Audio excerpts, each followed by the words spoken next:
What if one simple change to your bedtime routine could help you sleep better, breathe better, and wake up with a ton of more energy? Millions of people now have started taping their mouth shut to sleep.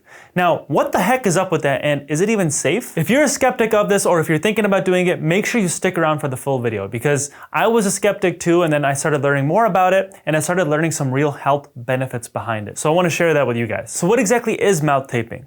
Well, it's exactly what it sounds like. You take a piece of tape, you put it over your lips. Now, there's a bunch of fancy gimmicks out there and different types of mouth tape. People trying to sell their version of their mouth tape, saying, buy my mouth tape is way better than this mouth tape, why you should avoid using this mouth tape, etc. It's all the same stuff. The whole goal here is to basically prevent your lips from opening and to encourage you to breathe through your nose. So whatever means necessary to get that done. And the simplest thing people have found to do that is a piece of tape. Now, why are people doing this, and what's the problem with breathing through your mouth? Well, I could go on and on about this topic alone, but luckily I made a ton of other videos on this topic, so I'm gonna put a link in the description below if you wanna learn more about it. But essentially, when you breathe through your mouth, you're gonna be more likely to have a dry mouth. Makes sense, right? You're gonna be drying up the saliva in your mouth.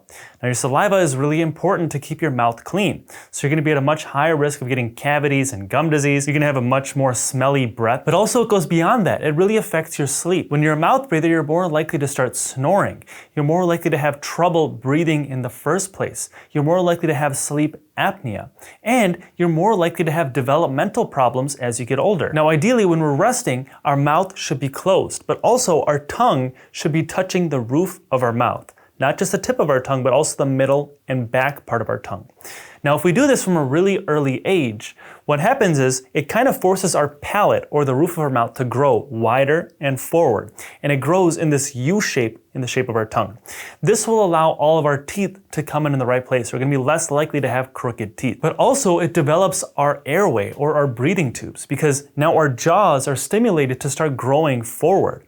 Instead, if you're always breathing through your mouth, if your mouth is always hanging open, like if you had allergies, or if your nose is always stuffy, or if you just picked up this habit of mouth breathing and were never really trained on how to properly breathe through your nose, then instead your face is gonna grow really elongated and narrow, because your cheeks will keep everything constricted, your teeth will become more crooked, and you're gonna be much more likely to have airway or breathing problems. So it's thought that when you tape your mouth shut, that you will naturally close your lips, which is how you want your mouth to be, and naturally your tongue will start to touch the roof of your mouth. Now, before you go jumping to tape your mouth shut, you wanna make sure you can do a couple things first.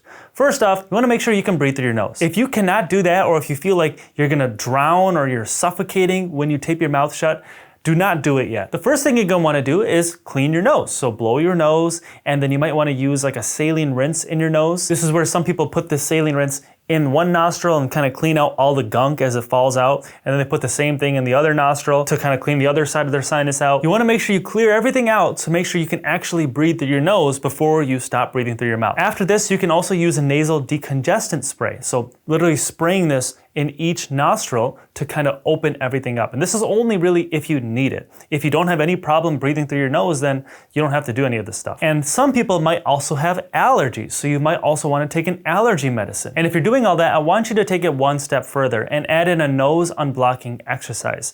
It's literally an exercise that can help open up your nose. The way to do this is you take a simple inhale and exhale. Try to do it in and out of your nose. If you already did all the things before, you should be able to do this by now. Then after the exhale, you hold your breath. So you can pinch your nose and then pinch your lips closed. And then you want to bob your head back and forth. So kind of like this.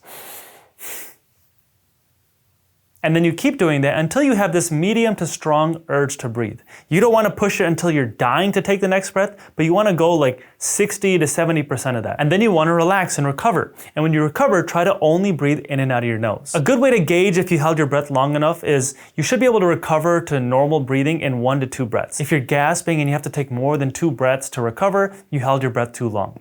Or if you cannot recover by breathing in and out of your nose, if you have to breathe in and out of your mouth to recover, then again, you held your breath too long. You don't want to go all the way. You want to recover like this by just gently breathing in and out of your nose for 1 minute. And then repeat that exercise. Do this a total of 3 to 6 times. If you do all these steps, I promise you, you will have a much better time breathing in and out of your nose. Then and only then, if you're able to breathe in and out of your nose, you should tape your mouth shut. Now, a little bonus tip, something else you can do is add a nasal dilator. These are little strips that go over your nose and kind of help dilate your nose a little bit to help you breathe. Now, there's also some internal dilators, like a little clip that goes on the inside of your nose that can help open up your nose. You can use those as well. But either way, if you combine these two things, it can really help with your airway. Now, you might tell me like, oh, I have a deviated septum or something, or there's no way I'm going to be able to breathe through my nose.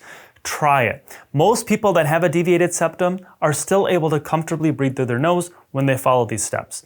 I, for example, am one of them. Now, where am I getting all this information? Where I'm telling you to tape your mouth and put this dilator over your nose? Am I just pulling this out of my butt? Luckily, no. There have been more and more studies coming out that you can really improve someone's sleep by simply doing these two things. Either using a nasal dilator or a mouth tape or doing them together. Actually, it's better if you do them together. There's been studies showing that you can reduce someone's sleep apnea, and actually, in some cases, you can completely fix their sleep apnea. And there's even been studies showing you can fix someone's insomnia by doing these two things. Now, is it going to work for everybody? Obviously not. But if it can help or even fix it in some people, then why not give it a shot? But for some people, they actually have an anatomical problem, and doing something like this that's more of a topical fix will not resolve the problem. In these people, if you've tried these things that I've mentioned and it's not fixing it, then I would suggest you go to an ENT or an ear, nose, and throat doctor, because they can help examine your airway and your breathing and go from there and kind of help guide you in the right direction. Now, before I forget, I don't want you to forget about your tongue, because your tongue plays a big part in how you're breathing. If your tongue is weak and not trained, then it's more likely to fall back and cut off your breathing when you're sleeping. This is actually a major cause that people start snoring, because when they're lying on their back, they're breathing through their mouth, their tongue falls back and starts to cut off their breathing, and then they start to snore, or their breathing completely gets cut off and they're basically choking in the middle of the night. This is called sleep apnea. So you want to practice a couple things. One, during the day, practice proper tongue posture. Like I said, keeping your tongue against the roof of the mouth. Not just the tip of your tongue, but also the middle and back part of your tongue. You shouldn't feel like you're forcing your tongue in this position. It should kind of feel like a suction, like your tongue is suctioned up to the roof of your mouth. If this feels weird, it probably means that you haven't been doing this. So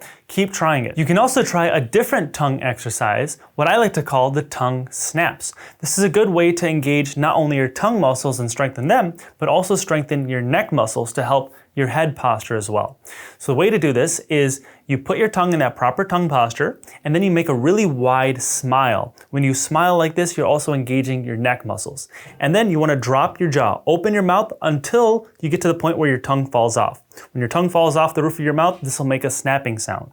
So it'll look kind of like this.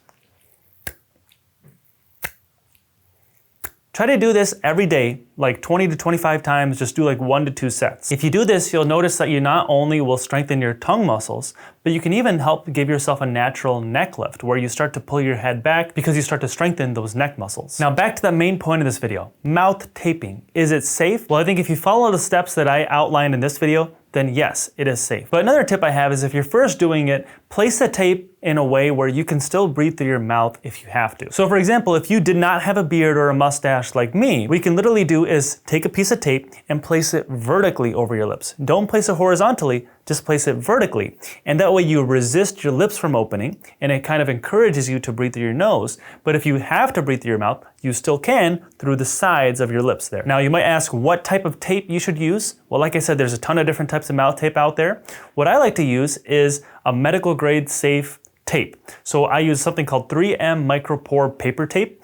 It's literally just a stick of tape, you rip off a piece and you tape it over your lips. Now for me, since I have a mustache and a beard, I don't want to rip that off, so I still tape it horizontally, but I have no problems doing that. Now you might also ask, what age should someone start doing this? Like, can I start taping my kids' mouths to make sure that they start breathing in and out of their nose? Well, actually, yes, you can. I actually made another video kind of going into detail about that. I'm putting a link in the description below. So that being said, I hope you guys liked that video. If you haven't already, hit the thumbs up button and subscribe to my channel below, and I will see you guys in the next video. You might think that mouthwash is keeping your mouth clean. I mean, it's literally in the name, mouthwash. But what if it's doing more harm than good? To be honest, some mouthwashes can be overkill, and they can actually kill some of the good bacteria that you actually need in your mouth. And some mouthwashes might even make your teeth weaker over time. So in this video, I'm gonna go over the